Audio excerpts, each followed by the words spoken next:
This is a review of The Name of the Wind by Patrick Rothfuss. The Name of the Wind is not a new novel, but it is one that I was recently introduced to. The diction and flow of the book delights and entertains while the plot drives forward. Patrick Rothfuss plunges the reader into a fantastic world that is surprisingly believable. The root of magic is explained relatively well, and the other fantasy elements never feel forced or unnecessary. The Name of the Wind should be on the shelf of anyone who enjoys the fantasy genre. The Name of the Wind is the first novel in a series of 3. Each novel represents a day's worth of storytelling by the main character, Kvothe.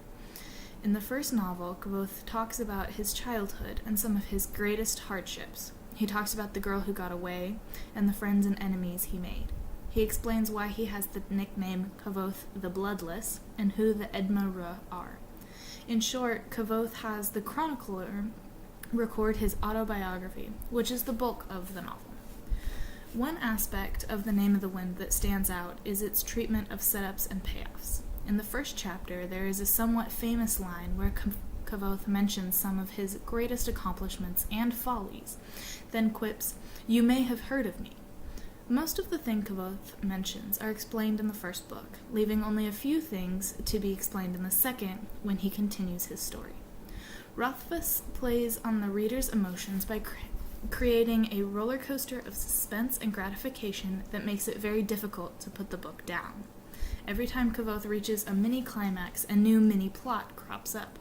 By doing this, Rothfuss creates a novel that contains a great amount of detail, but never drags.